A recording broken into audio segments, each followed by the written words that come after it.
Yeah.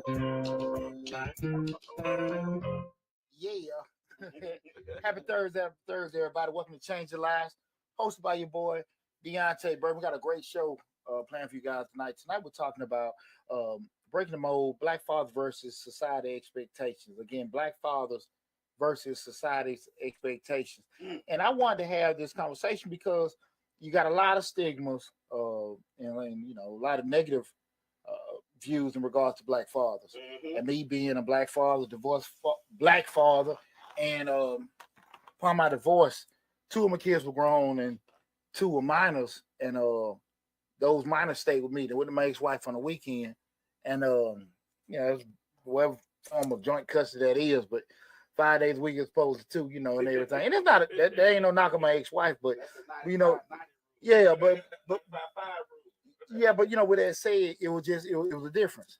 And I had to actually, and it's not a knock on her, she's a great mother, but I had to get used to that by myself. So I had a big learning curve with that. And I want to have a conversation because there's a very big negative stigma again with black fathers.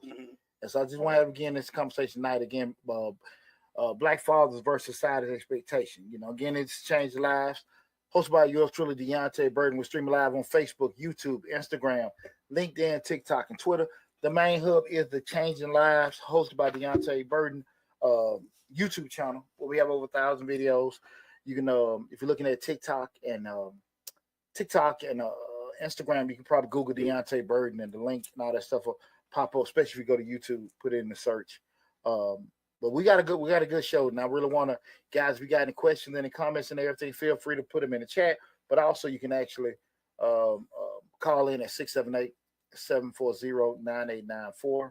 Again, the call in number 678-740-9894. Before we get started, I want to say what's up to my awesome producer, DJ Lab. What's going on, brother? Hey, man, best day of the week, baby. Tax time. Thursday. Yeah. Thursday. It got cold on us, though. It got cold on us. What's this Georgia weather going to do for us, man? Hey, last week, it was summertime. We was in T-shirts and shorts. Now this week, we got to put on coats and scarves. What's going on? Hey, man, get your mind right. My grandma used to say pneumonia weather. That's right, pneumonia weather. That was my grandma used to say. Also, what's up to my other producer, Slick 316. What's up, Reek? What's going on, Reek? Hey, man, just want to also give you guys an early happy Valentine's shout. Early. It's not early, it's tomorrow. It's early, that's what I'm saying. Hey. So if you ain't got that, go on, stop on the side of the road. Hey, I forgot it was Valentine's Day weekend. I went to Walmart yesterday. No. Everybody bounced roses and cards and balloons from the Dollar Tree in the car and trying to get the balloons in and let them were helium, so they went up to the sky. Po thing. You get it going and find them folks on the road, them baskets on Bankhead. They got the bath and body. Right. You know what I'm saying? Hey, Mom, happy Valentine's. Oh, yeah, we took Mama out this past weekend for her birthday. Oh, that's right. She said, y'all stop fronting on me and Mr. Charlie. Happy birthday. We're going to say happy birthday to you. I would, but I don't want to shut the internet down. Happy birthday, belated birthday, Mom. We had a good time on my birthday, man. But tonight's show, man, I thought about it a lot, and I was kind of just getting the shows together. Again, we're talking about black fathers versus society expectations, just breaking the mold. When you hear one of the big things I remember thinking about over the years, and I'm just thinking myself as a young father, there's a scrutiny that coming on in regards to black fathers. And I remember on the radio one time, it was Chuck Smith who played for the Falcons. He was on Frank and Wanda show, and they were talking to Chuck, and Chuck was saying, they were talking about father. They're just going on a damn rampage. You hear these women. They were talking about it, guys. And Chuck said something that really stuck with me. This damn probably 15 years ago. He said, "Yeah, y'all black men need to step up." And see, the thing of it is, this the issue. And I truly believe this. What's going on, Pookie? Appreciate you tuning in. One of the biggest things I think people don't realize, I really believe men don't get sorry overnight. So I understand you have different situations, how things go out. usually if a guy, I think a lot of stuff, and we're gonna be real now. Like I said, everybody, y'all feel free to leave comments in the chat, but I'm gonna be pooching now, But I think a lot is attributed the from what I've seen, not always, from what I've seen, the involvement usually what a man have with their children is usually based off the involvement he had with that woman. Mm-hmm. If there was in a relationship didn't work, they have some kind of dealers. Right. One night stand, didn't want to have it, popped up, you just don't want to deal with it. Right, wrong, indifferent. That's usually kind of how it happened. Typically, the way their interaction was, that they were together, married, boyfriend, girlfriend, kicked it for a little bit, he cared about her. That's it. It was something that happened. They weren't supposed to happen. He had this, that, and that. Typically, that's kind of what I've seen in my life for 8 years. Typically, how that goes with doing it. Like I said, right, wrong, indifferent. I say all that to say that even cats that I've known that may have cared, that like, look, he was a cat that just, might have been a good guy, but listen, he didn't work, he didn't do this, that, and that, and all this other kind of stuff. You can't have expectations of somebody turning into Cliff Huxtable because now a baby there. Right. Because we can sit there and say, well, look, man, you got responsibility, you got a child, this, that, and that. If they was already sorry, they was already sorry. Like, I'm just saying the baby sometimes can make somebody, more mature. And a lot of times when we see, if you are a man, your children do kind of inspire you to do more. Right. But if you typically don't give a damn rolling out the bed in the morning, you know what I'm saying? That's just how that usually doesn't change. I believe, and this is coming from someone who doesn't know his father. I've said it many times. And being married young and having children at 18 and being married at 18. I believe the majority of Black men do try to take care of their children. I think we have a stigmata of society that likes to portray Black men not being in their children's lives. But I believe that majority of Black men want to take care of their children. And they are in their children's lives in some type of way. I don't know, like you said, good, bad, and different, but they do try to be in their children's lives in some kind of way. Now, I'm not saying all. 70% loud. Now 70% of Black. Now I ain't saying the 7. Now you ain't say all. Right. But you think 50% of that 70% do? Well, I think I ain't say love them. Uh-huh. I think most. I'm sorry, I didn't mean to cut y'all, bro. I think most Black men love their children. Now when you deduct the one night stands and all this other stuff that may go with it, that does not mean, if a father was with a child and with their mother and there was a nasty breakup, now the mother don't want that child see the father or whatever the case may be, when you have other dynamics that's inside of that relationship, I still believe the majority of the Black men love their children. Now, how they get at their children, how they spend time with their children, they may feel like it's difficult to do so.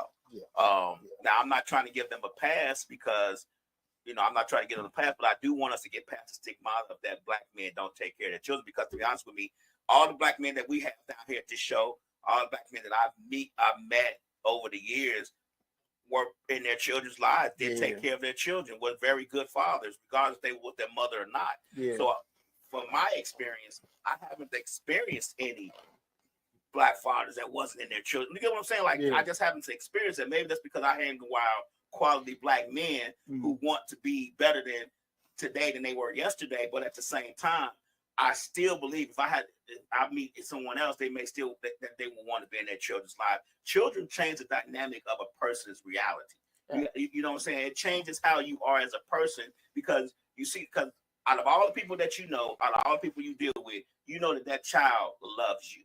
And for a father or a mother to damage that child, to feel like they're hurting that child.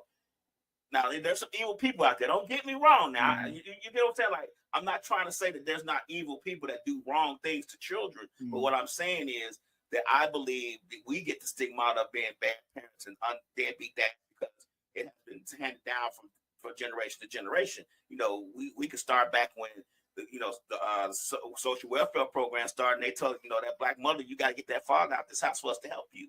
Those things don't just go away overnight. They didn't start overnight. Yeah, and in all honesty, we're probably the only people that actually talk about it in public. Hey guys, I want you guys to do me a favor.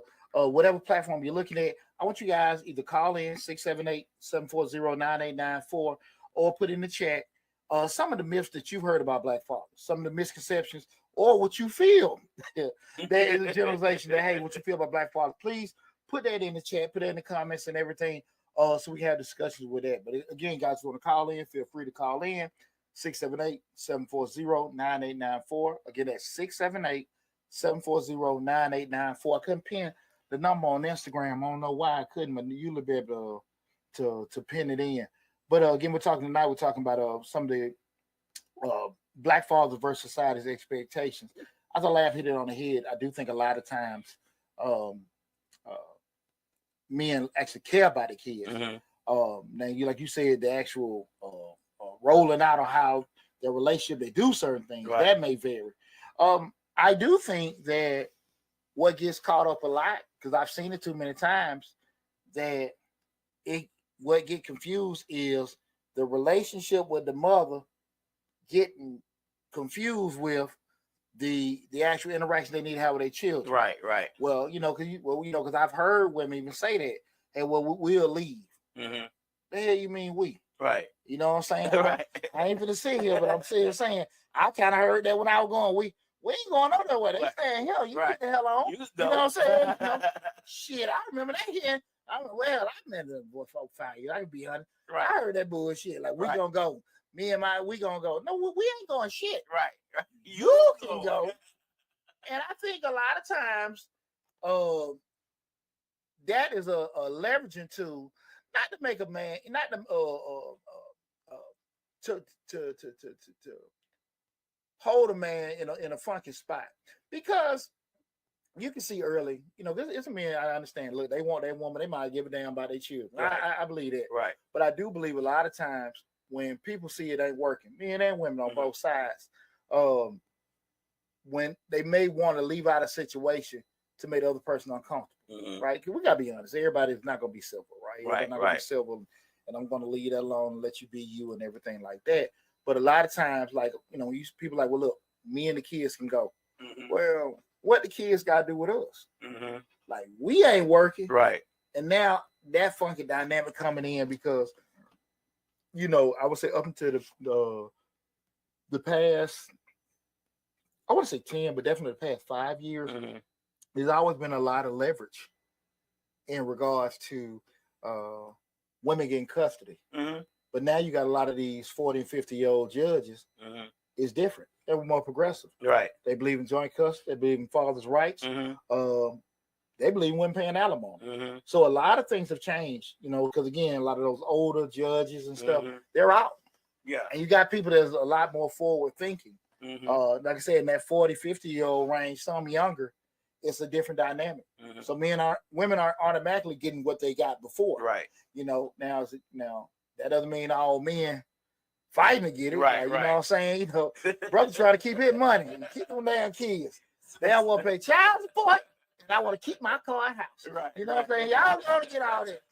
And you're right. There are some men that do that and do think that way. Unfortunately, I don't think. Slick says the children become a weapon to use against the father or each other. They, depending on who has custody. Yeah. And I think sometimes with Black fathers, I think the dynamic of trying to deal with the mother and to see the children sometimes it can be overwhelming. The mother could be just that bad. Like, could be, when the relationship was together, it was great. But now, you never know how a person's gonna treat you until y'all start splitting up. You get what I'm saying? Absolutely. So that evil side comes out then, and every time the father try to see the child, is something, there's an issue, whatever. And so, people get tired, they get worn down. And now that he's not trying to make as much effort to see that child. Now he's getting labeled as deadbeat.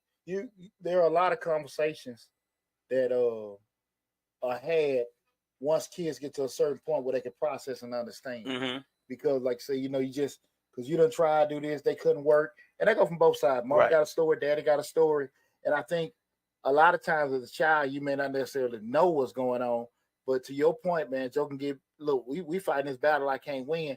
Let me get up there. I'm not justifying a person quitting, but I'm just saying there's always a story. Let me grab some of these comments. what's right here? Six Red Bones says some don't like taking care of their kids if they're not with the mother. Is it sad? Also, some just pay child support and never see the kids. Some take care of the girlfriend's kids and not their own. To see this a lot. And you know what, man? That's what we start talking about these things with as far as we talk about black fathers versus society's expectation. I'm going to say this from a school of thought. I think that's true, but I think that's true for men. Mm-hmm. There's such a when you do Asian men, white men, Indian men, and stuff like that, they divorce too, right? Mm-hmm. They divorce too. You know, they have domestic violence, they have volatile relationships and everything. Like I said, the funky thing with black people, we handle so much of our business in public, right? In our music, in our videos, in our shows, our movies. You know what I'm saying? And it adds to the stigma, the negative image with it. And we start looking at other things that, especially from a historical and media standpoint, you just brought up, where the men were actually kept away from certain things of a woman, needed public assistance, and it wasn't a woman, the family needed it. But I know I can't make these kind of wages and stuff. Right. Now I got to get out. Those kind of things. Look at the music and stuff. Some of the things and some of the imagery. I think Tyler Perry is a great guy. But again, like I heard him say in the interview, and I understand the business aspect. That's what his fan base likes. Those kind of movies and stuff. Right. So he's gonna make movies to cater to his fan base. Right. I get that. But it perpetuates a stereotype. Exactly. You know what I'm saying? Right, so right. Like he know that. I don't think it's subconscious, but I think those kind of things about it. Coincidentally, and I ain't saying he a bad brother, but I am saying like, hey, this, you understand the power of that. Right. We talked about the show before, that blind influence, where because there's a lot of people that trust Deontay or they believe Pooch is a good guy, they don't question stuff that I say. Right. If I say that's a bad place to go or that's not a good man, people gonna take that because they trust Poochie, right? And when a lot of times people have that kind of blind influence on people, folks don't necessarily want to, scrutinize it, right? That's true. Most people just, the vast majority of people don't use reasoning. They don't use logic. They don't think, right? I think probably 15% of people use logic. But still, they say, well, I made my own decisions. People don't bullshit. Right. Because a lot of times our decision making is based off what we know. If we already ignorant of something, we already, just gonna make an assumption. So if I see it, I think that's it. That's it, right? It's just what you've been shown. You know what I mean? Yeah. And I don't think too many people get past that part. And again, tonight we're talking about black father versus society's expectations. How much of what people talk about and believe is something in reality what black fathers are, or just coincidentally, that's some things that happen with men in general, right? And my father wasn't around. Love my daddy, great guy, this, that, and that. I don't have resentment a lot of people have because I think I turned out okay. Right. If I didn't, I'd probably be looking a different way. I don't trip on people about certain things, but as a man that has raised 3 grown children and still raising one now, I can understand sometimes when you get older, hey man, listen, this is what to what we talked about before. This is what went down me and your mom. Right. And I had a girl, or I had a wife. Right. And this happened. Or hey man, your mama didn't want me to see. Those kind of things can be true. Right. Or hey, like a lot of people in my generation, look here, son, I was on the dope. I was on dope. Yeah. And look here, man, it wasn't nothing or whatever on you. I was on the dope or whatever. If they own it, halfway piece it up. Right. And that's what, and I'm just saying from that late 80s, 90s era, a lot of us had daddies that was on dope. Right. Or mom was on dope. And we really got the brunt of it. It's a thing that really isn't talked about a lot because, a lot of times there's a lot of trauma that's attached to that. But that is, I think, something that impact a lot of people, especially north of 35. When you start talking to people in their 40s and 50s, people want to talk about that. But I just had like somebody close. Oh yeah, we all had somebody close. My mom used to throw parties like that. But I believe that like you said before on a couple of shows, you don't know what you're gonna get. You know what I'm saying? 50-50. So like, I don't know my dad. I've never met him a day in my life. I might have met him when I don't know. I don't remember ever meeting him. Let's just put it that way. He may have came by when I was a baby. I don't remember. I can't remember back that far. But I don't know. I couldn't tell you how he looked or what his name is. I used to know his name, but I don't think I don't remember because I didn't have the father issue that most people have. Yeah. You know what I'm saying? I've never been a type of person because you had men around. Because I had men around. Yeah. I mean, I have 4 uncles, 5 uncles, and 4 aunts, and they all was solid. You get what I'm saying? So I didn't have that issue to where I didn't feel protected or I felt like this or I felt like that because my daddy wasn't around. You know, now of course my family struggled. We wasn't rich by any means necessary, by any means, but we were a family. You know, we had our ups and downs. We struggled with this or trying to eat this day or trying to do this day. But it's just as far as a daddy issue. You know, I had a grandfather that was 6'5", 350. Oh man, always talked to me, always showed me stuff, showed me how to do this, play dominoes, whatever the case may be. Wasn't a I love you type person. Yeah. But I knew he loved me. You get what I'm saying? Like it wasn't a I'm gonna hug you and kiss on you type. That never happened. I've never seen it, but I just never had that issue. So when I had my children, the only thing I wanted to do was make sure that they knew that they were mine. You get what I'm saying? So I guess that's where that part came in because I wanted to make sure my children knew that I was their dad. I didn't want them to have to guess like, is that my dad or this my dad? I wanted them to know that's my dad. He's been here since day one.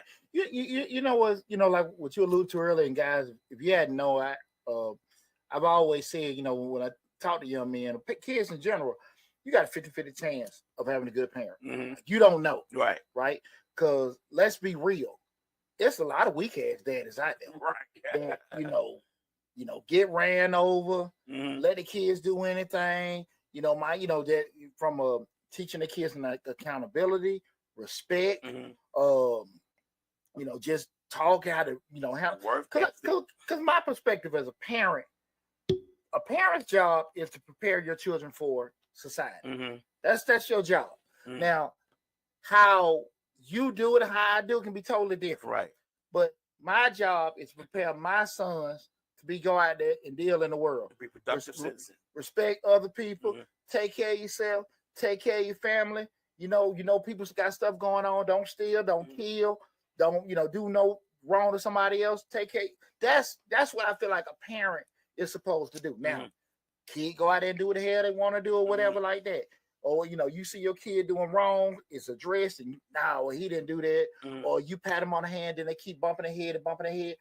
Those kind of things. And you can sit here and do all the stuff that you're supposed to do, and they still can make their own decisions. Right. But it's a lot of fathers out there that, hey, look, they down. They down. Yeah. And again, they can sit here and see the kids stuff. They can use money and like, man, I ain't gonna deal with it. Let me just pay for it to get them this, get them that, or blow it off or whatever, cover things up. So presence isn't always actually the key. And I go back again, that's not necessarily a black father thing. That's a father thing, right? And that's why and I'm sorry, I mean, I think that whole black father thing, I think a lot of this stuff is done by a lot more than just black fathers. We put the stereotype on black fathers, but I think a lot of these issues are father issues. They're not just black father issues. Of course, we get the bad rap. That's just the way it goes. You get what I'm saying? That's the way we get the bad rap because that's what society sees or society wants. Or like you said, songs and the music and TV shows and all that stuff. That's what they perpetuate for us. But I don't think it's just us who does these things. Well, I will say this, Lab, and I'm going to be brutally honest with you. As a person that coached rec football for 22 years, I will say outside of the white parks that I coached in, and I coached in North Henry for 12 years. That was, so you talking about white or middle class black. You had a couple, the tail end, before Stockbridge became probably predominantly black, and it was just, put in perspective, Torrin was the only black kid in his kindergarten class. Okay. I'm pretty sure damn near 99% of kindergarten class at Stockbridge Elementary are black now. Right. So it's kind of just looking at them dynamics, but there were families, right? So you might see a single mama every now and then, but even the single mom may have been divorced and the father was there, right? So when I went to Panhandle, that Lovejoy was all black. 90% of them women out there by themselves. Right. You know what I'm saying? And you might got a daddy come out there and everything. When I say by themselves, I'm talking about dad might come to a game. They weren't, just they solo dolo by themselves. And I'm talking about that's what I seen majority of the time with that. So now was the dad at work? No, hell no. Daddy wasn't nowhere. Daddy, hell no. Okay. Daddy might be wherever the hell daddy wasn't there. I ain't talking about when I say this, I'm not talking about the daddy wasn't present that day. Daddy wasn't around. Okay. You might every now and then pop, you got the bullshit pop might have stayed out of state, but majority of the time it was your mama. Okay. You know what I'm saying? Every now and then, because you coach the team. Mama might got her rotation. Right. Here's the August boyfriend, right. September boyfriend, October boyfriend. Right. Then you might got an old man that probably buy their school clothes. He come out there and watch the game. So I see how this shit. You know what I'm saying? You know what I mean? You're my friend, coach. You're my friend, coach. Right. I've seen a lot of damn friends. So I say that part, you saying I get a little pushback with that, Lab, because I don't think majority have the daddies around. Again, now the ones that are there, and I'm just gonna speak for myself. I'm very adamant. I think we have a small fraternity, and then when I say that, I'm talking about involved Black fathers that are actually there, and where you can sit here and kick stuff at, because what we gotta understand, just I don't care when you're a daddy, you can look at depending on what you had. I had my granddad that was a no nonsense man, but he was from an era where pretty much, they did every damn thing. Everything, yes. They came home. Right. If they had a baby outside, you ain't know about it. Right. You know what I'm saying? I didn't have it at my house, but you talking about it wasn't that uncommon, but from that era, domestic violence, alcoholism, whatever. Now they were men. Right. They worked, paid the bills. To your point, you might not get no, hey son, this, that, and that, just talking to you and stuff like that. It was just a different era. It was very different. And I say that to say that a lot of times when you get in the wheel of being a father, shit, it's just you got a whole different rainbow of OGs that you can go to and just say, hey, let me kick this at you, let me run this back.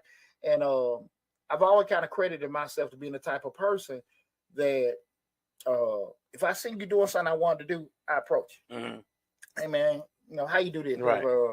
I don't know Dwayne look at shows. Dwayne Davis, man. His son Aaron played at UGA. He graduated with Torn. He played on the national championship game. And Dwayne had I forgot what he called. I think DJ Webb, his oldest son Aaron. And I always remember said that he played sports with Torrance when he was little. And Aaron and his brother, they never made a lower than a B. I remember that, straight A's all through elementary, high school. And Aaron, both of them graduated from UGA. They were just, and I think his old son worked for NASA. So I'm sitting there saying, hey man, you got a blueprint, right, bro. What you do, right?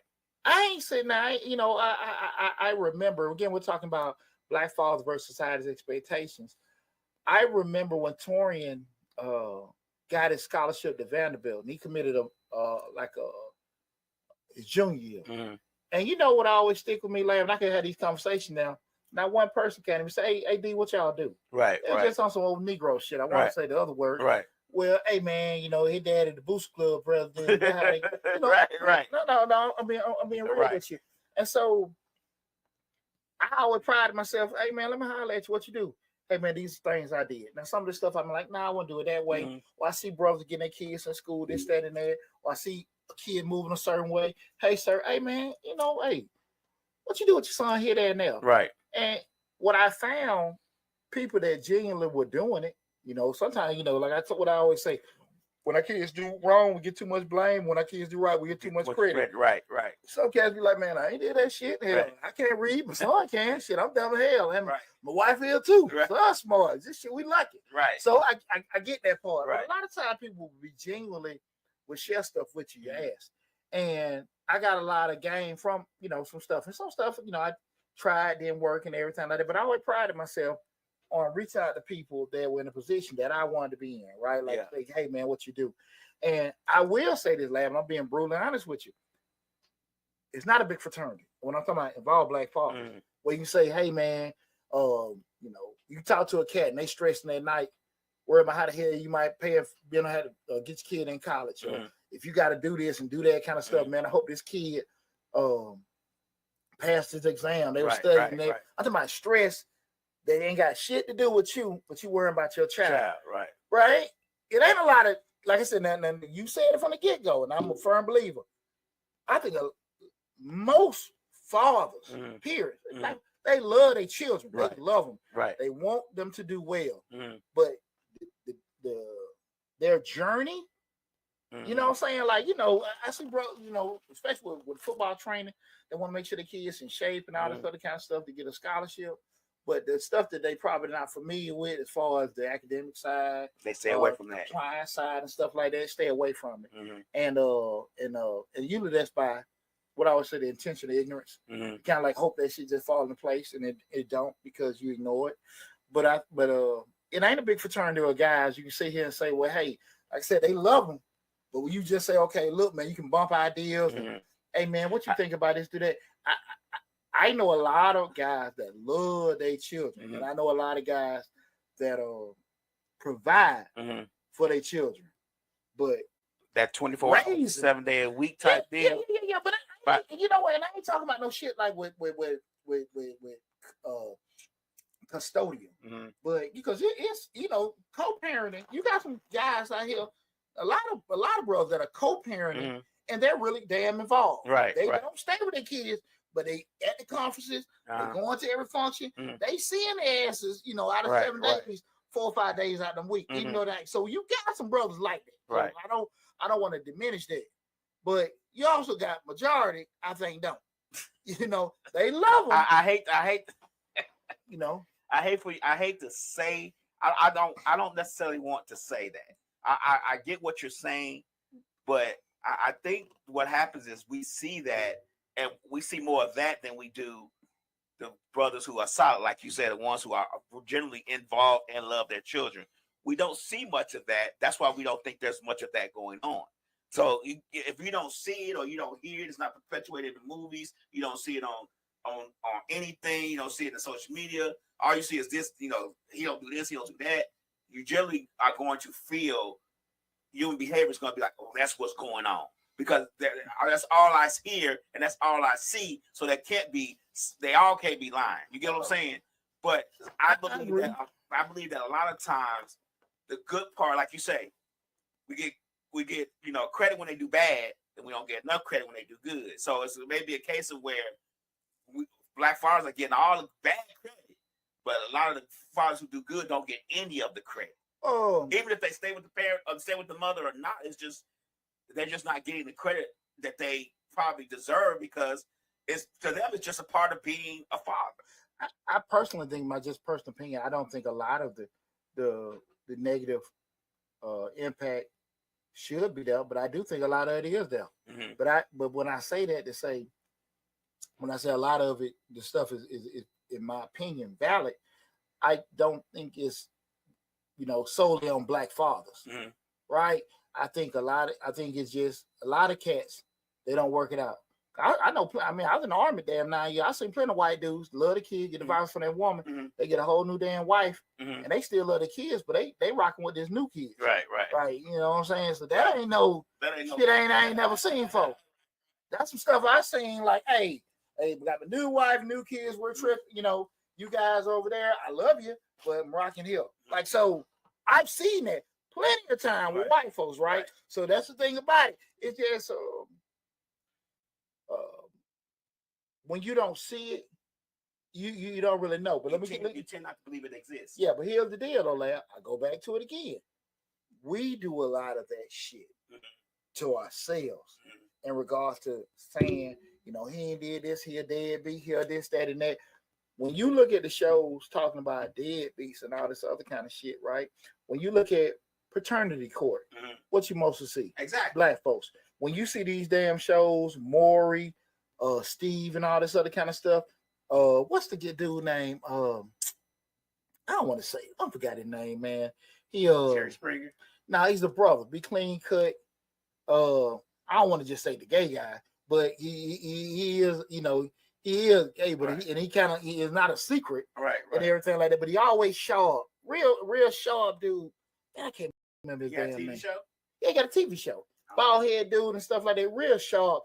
But I mean, that's damn near like I said, the black guy, the gay guy, tall guy, whatever. But that's one of the things you know. But these most of these black folks on there, they talk about the different the negative stigmas and stuff. But it's not. That's the thing about it, Lab. Like that's what they want. That's what I'm saying. Like, who is they?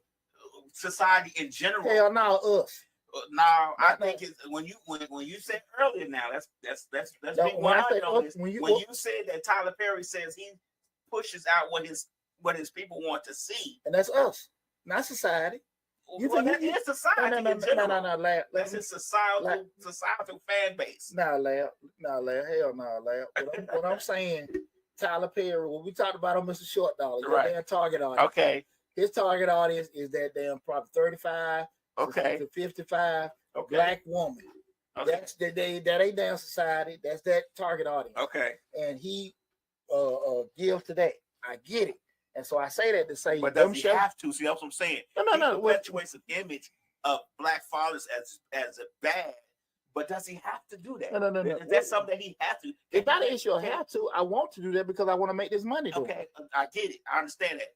But is there a way to transition from that? Because if you keep perpetuating a cycle that is negative, all you're going to think that there is negative. I don't think there's a care. Oh, okay. I don't think there's a care. I'm I'm a proud member, 100 black man. I'm very conscious of the shit I do. Mm-hmm. You know what I'm saying? I ain't perfect.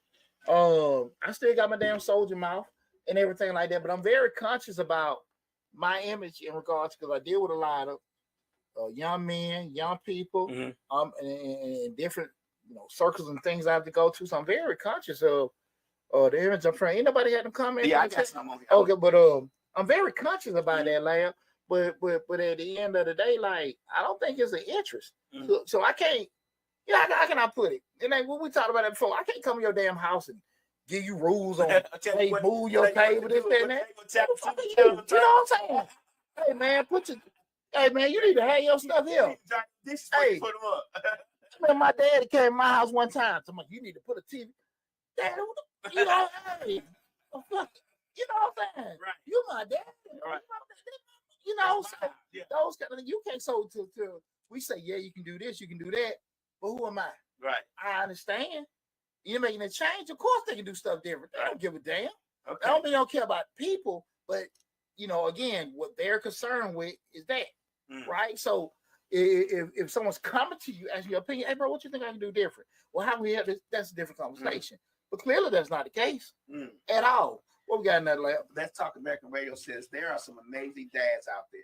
My father planted a legacy in me to stay engaged. He wasn't just present, he was involved. Best gift ever. Sabrina Dorsey says, so true. I don't know what she was saying so true, but I'm sorry. We were just running our mouth, Sabrina, but we appreciate you tuning in. What's up, bro? Yeah, man. Now it's real funny. Like, we start having these conversations again tonight. So we're talking about breaking the mold, black fathers versus society's expectations. Just having a candid conversation in regards to the reality of what black fathers are and some of the myths related to that, and what society expects black fathers to be. Like you see a black father as being Cliff Huxtable, James Evans, or you see him being, what was the damn thing to do? Threw the baby out the window, just some dirty black daddy. Oh yeah. Tyler Perry movie. Tyler Perry. Yeah. Hey, what I'm saying? I want to go back to when you said you usually ask people. See, when I got married, when I had children, I was 18, 19, raising children. And I think, and this goes for a lot of black fathers, when we are in our children's lives, we try to do the right thing. We're trying to, that's my children. So I'm not really saying I'm doing what needs to be done. Mm-hmm. I generally try to do what my parents didn't do. You get what I'm saying? Like, what my mother didn't do, or what my father, who wasn't around, didn't do, or who I didn't know. I tried to make sure my children knew me. And I tried to make sure my children lived a little bit better than I lived. And that's, I think, a lot of us. Not common, yeah. Right. Well, I think a lot of us do that. Yeah. So my thing was, I didn't go ask anybody, because, to be honest with you, I was when I had my children, when I first had my children, I was in college in Chicago. Mm-hmm. My ex-wife was down here doing stuff in college. Mm-hmm. We didn't come together until like 4 or 5 years later. Mm-hmm. You know what I'm saying? Do stuff. We were still married, but I was doing college there. She was doing college. You know, yeah, I had 4 more years to finish my master's. She was starting her nursing degree. So it was a little bit different that way. But once I came here, I was a stranger in a strange land. Yeah. So I didn't know who to ask because I knew no one. I was here by myself with her family. Gotcha. And her family wasn't very inviting. Yeah. You get what I'm saying? So they wasn't the type of family where I felt comfortable enough to say to her grandfather, well, how you do that? Or how you do this? Or her uncles, because they just wasn't an inviting, maybe just to me, maybe because they didn't know me. Yeah. So they wasn't inviting to me. So I was figuring out as I went along. Yeah. And I think a lot of fathers try to figure it out as they go along. And they don't necessarily feel like they have a mentor that they can ask. They may want to ask somebody, but a lot of times you don't want a lot of people in your business either. Yeah, I'm glad you brought it up, Larry, because let me get this disclaimer. My roadmap, how I went about things, was just that. That doesn't mean it was the only way or the best way. It was just what I did. And to last point, you ain't always be privy to have OGs. Mm-hmm. You ain't always going to be privy to, be in a situation where you can talk to certain folks or even see certain things with that. But I do think, we have a conversation like this. It's so important when you get an opportunity to have that, to not necessarily, suffer in silence, try to do everything, by yourself and stuff like that. Now, I'm glad you brought that up, Lab, because there are a lot of things I didn't have. Mm. I would listen to my ex-father-in-law talk, and here's the funny thing about that. Pop was a cool dude. We don't get along now, but I'm just saying he was no bad person. Mm-hmm. But this one thing I think about. When I was 20, let's say 25, 26, I'm listening to the OG telling me stuff about kids. I started hitting 30. I really did nothing stuff with his children. Right. So, that's kind of like, when I went to the show years ago about how the hell you know. Right. And those kind of things, you sitting there listening like, this man sitting here telling me about stuff. He has. He ain't did. Right. You younger, you're not processed because what? You got Master Yoda giving you the game. Like, okay, this, that, and that. This is what a man do. This is what a man do. And because you're impressionable by him. Right. Right. You listen to him and you think of that. But as you get older, you start learning. You get more experience. You see certain things. You're like, this man ain't did none of the stuff he did. Right. And then you start wondering. He asking questions that they can't answer. And then you wondering stuff. Now you tripping. So even if you do have that, that don't necessarily mean that's the best for you to have at that particular time.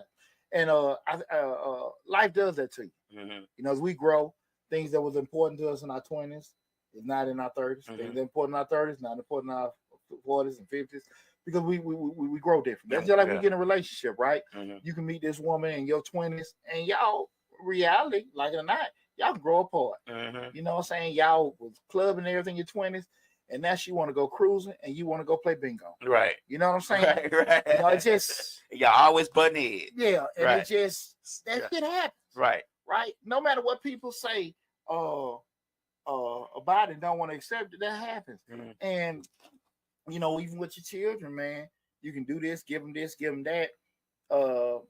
They can use it to a certain point, but we, all of us that come to that reality, when they hit that 18, or that legally adult, 18 to 25, when they get out there spreading their wings, they can make that. Now you're not always in a position to well, most of the time at that point, to kind of even do anything with their decision making, right? That's why you have a lot of damn parents with adult children.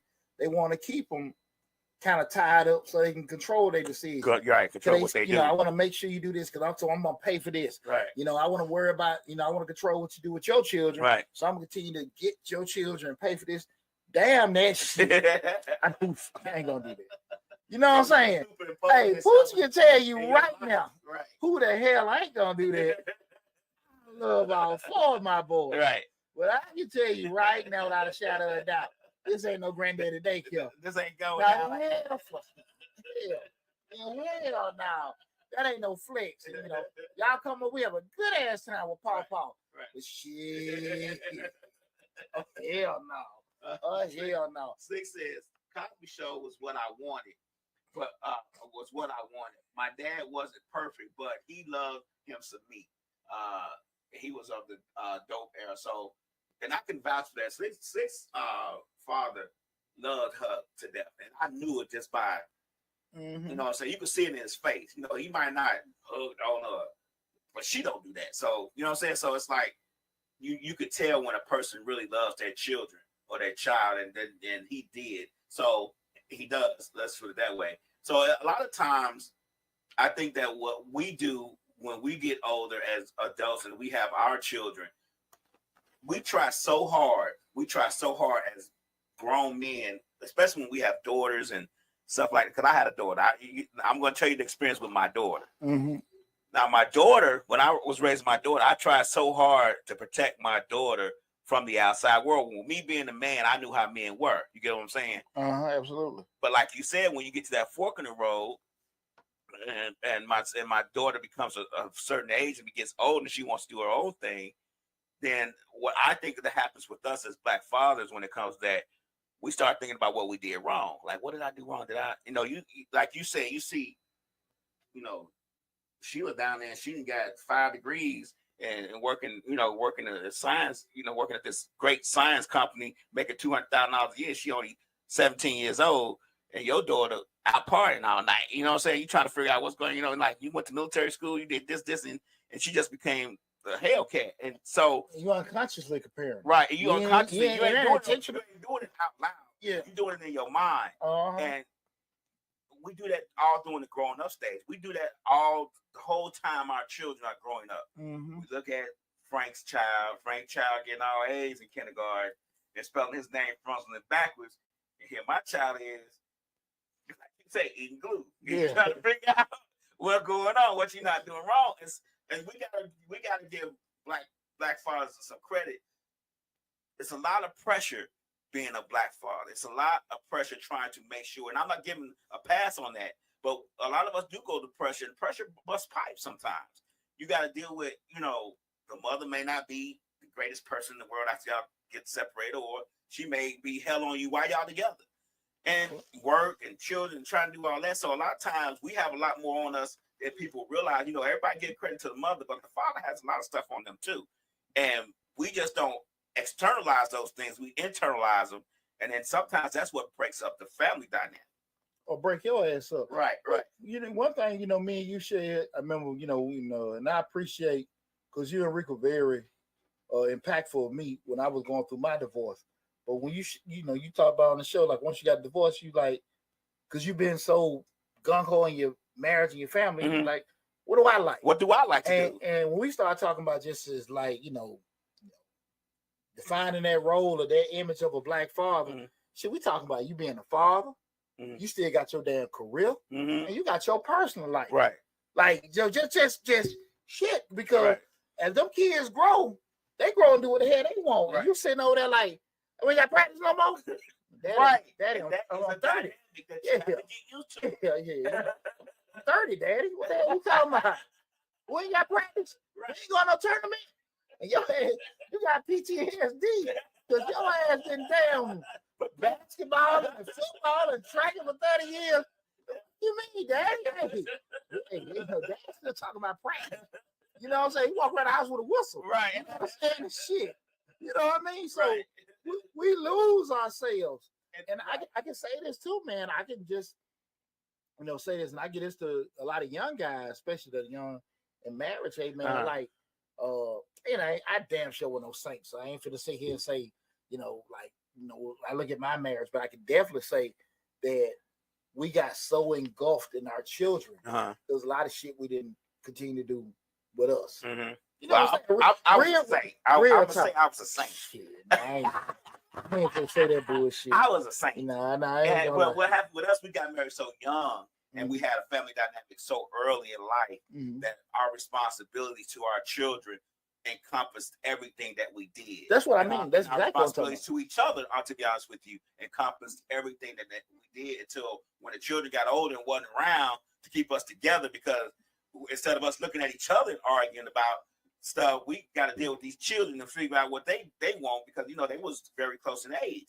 So once they got older and they was gone, and then you start looking at each other like, I really don't like her. She looking at me like, I really don't like him. You know what I'm saying? So those things come into play.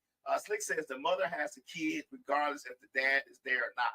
We get that. Slick. We ain't talking about black mothers. We talking about black fathers right Yeah. Slick, you need to go on our own channel. Go on our own channel for that. We ain't talking about that, you know. You gotta go on check that out. Right. Wrong channel. Nah, man, but just looking at that kind of stuff, balancing that act. Again, we're looking at black father versus society expectations. That those are the emotional and mental.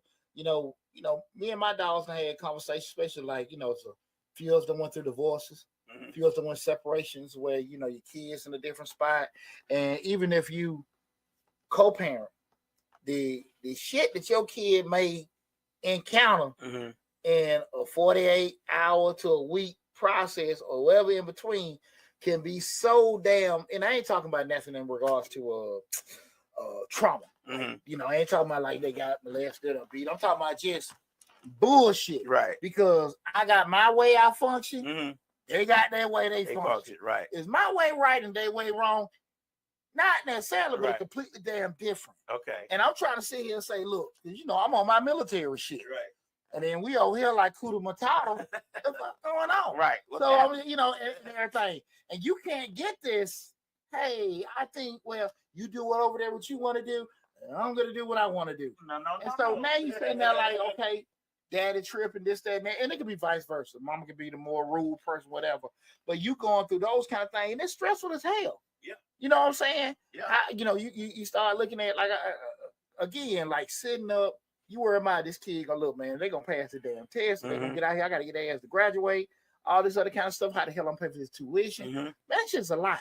Before you even get to that point, you when they're younger, okay, they got to go to daycare, or I got to pick them up before they get to daycare because daycare $400 a week. I ain't got that type of money, and then you got 2 or 3 children you got to put. You know what I'm saying? So even those dynamics before they even get to going to college and all that, you still got to deal with that because you got to figure out, okay, if I work at night.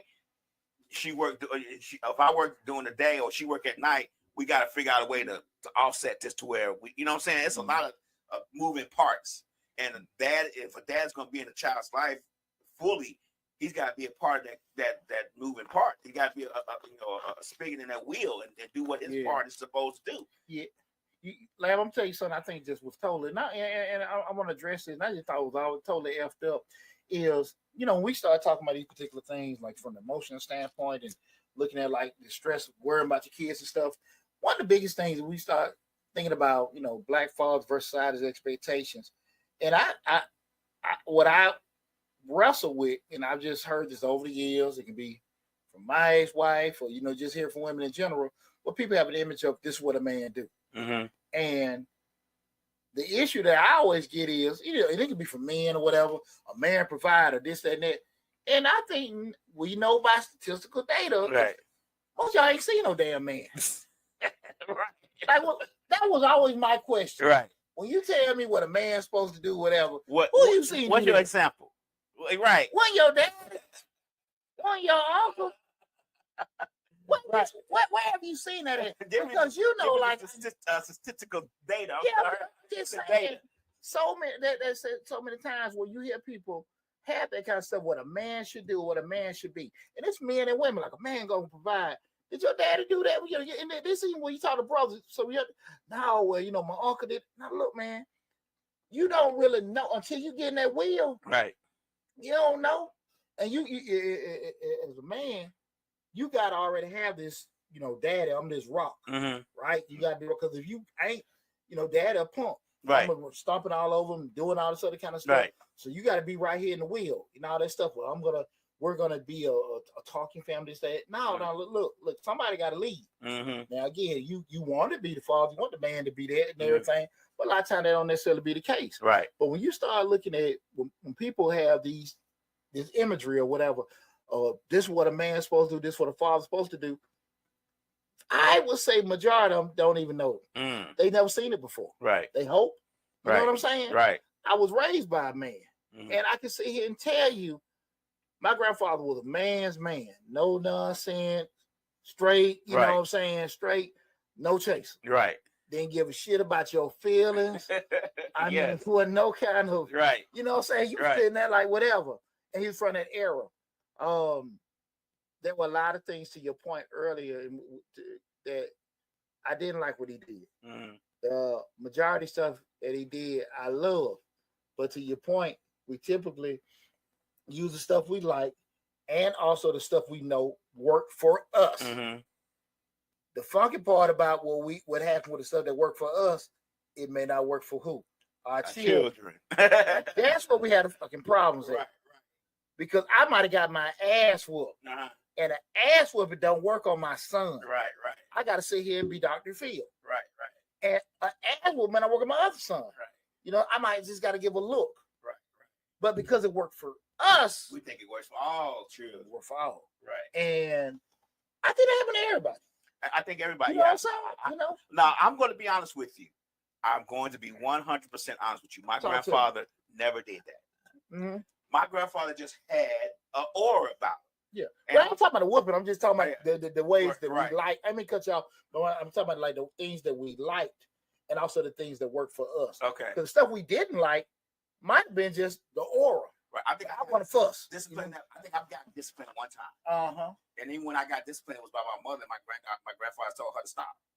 Gotcha. That was enough. And she hadn't even touched me. But it was just, he just didn't, I don't think he liked it. I don't think he liked that type of discipline. Gotcha. And he came from an era, you know, he was in the Army, you know, a little bit more before civil rights, you know, 30s and 40s. So it may have been a case where he had some issue with it, where he had done like that or something by the man. Uh-huh. So he never liked that. He never liked that type of discipline, that corporal punishment stuff. Gotcha. And he never did it. Uh-huh. Now, he'll talk to you, but he was just such a burly man. Like, I could see him taking a whole engine out and setting it on the ground. You know what I'm saying? Like, he was just that type of person. So, and he led the house. Mm-hmm. So I just never had that issue. But to your point, I wasn't really that tight with my children. Yeah. Because you know what I'm saying? Like, we talking about how things how we got treated when we were children, how we brought that forward to our children. Yeah. I wasn't that type of person with my children. Mm-hmm. Now, I did discipline my children, but that wasn't, corporal punishment wasn't the first thing I went to. You get what I'm saying? Absolutely. That was like the 99th thing. You get what I'm saying? Yeah. Because that's just not how I was done. Yeah. And I turned out fine. Yeah. I've heard that so many times, spare the rod, spoil the child. Uh-huh. But it's a lot of kids get the shit beat out of them and it still don't work. Right. And that's what I'm saying. Like, you know, again, it's kind of just typical how that goes. Mm-hmm. It worked for me. Now, like I said, the two things. I didn't like what they did. Right. I didn't like the cussing. Right. And so I ain't gonna cuss my kids. Right. I ain't gonna like the whooping, so I ain't gonna whoop my kids. So I ain't gonna do that. But there were some things that they did do that I did like. You know, mm-hmm. I like we ate at the table. Mm-hmm. I like we went fishing, and so I'm gonna incorporate it. But that doesn't necessarily gonna mean you're gonna transition your children. Right. And I want to say that to say, you know, kind of like what we, you know, probably, you know, ending everything. I want to be straight up with people. Like, guys, when we start again, we're talking about black fathers and sides and pay attention. This to all the dads out there. You brothers just want to be straight up with you. Don't let society define your role as a father. Mm-hmm. You know what I'm saying? You can't do that. I've heard when I was raising my children as a young father, and I could always hear my granddaddy saying, "Don't let folks in your damn business," talking to other people. You know, hearing shit. Right. Probably shouldn't have been listening to the conversation, mm-hmm. but don't let folks in your shit. Folks, you know, you let them in this, they don't be able to say that. And I always hear that. And I always stuck to my guns. Mm-hmm. I always stuck to my guns. And say my guns were always damn shooting right bullets. Right. But I always stuck to my guns. And I can sit here and say, like, I ain't saying my kids perfect. I think they turned out okay. Mm-hmm. So I say this to say, don't let society define your image of what fatherhood is, right? You got to do that. Mm-hmm. What you do can't be also a term, you know, how you feel other people, you know what I'm saying? What you may want to do that mm-hmm. ain't damn working. Right. You got to sit here and just kind of figure it out too. Right. Just like our kids gonna have to do it and stuff like that. You know, it ain't, you know. Ain't no secret recipe to it. No, hell no, because again, every kid is different. Right. Right. But I kind of shy away from that whole thing, but this strong black father and all this other mm-hmm. kind of stuff, because again, people have the image of what they want a father to be, just like what they have, what they want a woman to be, or what they want a man to be. Because a lot of times I heard women say, "Okay, this is what a man should do," but they never had a damn man. Right, around. they never had. Like, they didn't do shit for right. them, and they should say, "Well, I think a woman should do that." They know damn well their mama didn't do that shit. You know what I'm saying? Right, like, what if you get that from? Right. Your mama didn't cook. Your mama didn't do Okay, your mama was barely. Your mama was submissive. Yeah. Mama at Marco's or the San Susie. My mama still online. The Phoenix. My mama would get all up going to the Phoenix and the San Susie. That's the whole Atlanta. Go to Marco's. That was my mama. And inside of my pajamas. Watch about 13 TV. Big old flow bottom, big old. I'm down. No. Most definitely. Yeah. So we start saying these kind of things about what you imagery or what people want. You gotta just be real with yourself. Right. Like, you know what I'm saying? That ain't me. But I'm gonna do the best I can with what I have. You know in your heart when you try your best. Sometimes the daddy, we gotta stay up with them. We might gotta miss certain things. You know, because we want to make sure our kids got the best. But also, we can't lose ourselves trying to create some shit. You know, and you say, well, Poochie, how do you know if you're doing too much, you ain't doing enough? You don't. You really don't. You don't. But I will say this too. Hold on one second, man. But I will say this too. History will show you if you keep trying and stuff like that. And I'll never be the person to tell nobody to stop, because I know one of my sons had a lot of challenges when he was younger, and he's thriving in college right now. And if I had to just stop throw your hands when I damn wanted to, right, he wouldn't be where he at right now. Right. So I don't want to get in them kind of conversations, telling people and stuff like that. But I will tell people, don't lose you. Don't lose you. Cause and it's easy to do. Shit. Let me say this. We say this from experience, but that's very easy to do. Absolutely. You will disappear in your children. And if you marry, you will disappear in your wife, because their priorities become the number one priority. For most men or black fathers and husbands, that becomes their priority, is their children and their wives. And I'm speaking from experience. Let me get a couple comments before we go. Let's Talk Radio. American Radio says a solid father can add stability to a child's life. Slick says, my grandson was here and I'm talking to him about SAT tests and things needed to graduate, and he has heard none of this from his mom, you know. So a lot of times I believe what she's saying, it takes grandparents or, you know, somebody else to guide the child properly, because the parents may not be doing the right thing. Absolutely. But see, the thing that is, again, we talking about just the black fathers. I just want guys to know, because I think my granddad did a good job. And I think, you know, having both my grandfathers around, my dad wasn't around and everything. And I hold nothing against them and stuff like that. And there's some things I think that, you know, that they imparted on me that I think had helped me out over the years. But there's a lot of shit like I had to do totally different. I had to view stuff a lot different. I had to be open-minded with some stuff. I had to educate myself on some stuff. Right. And so that's why I say, like, don't get so caught up into what people think you need to be doing. Beat their ass. Right. Or don't take it. That might not work in that kid. Right. You know what I'm saying? Right, like, real damn talk. And you can see, like, I mean, the shit out on this ain't right. This ain't working. Right. I might gotta scale back on some stuff. I mean, when one of my sons had some issues, I was out there making that money laugh. I was out there making that chip. Right.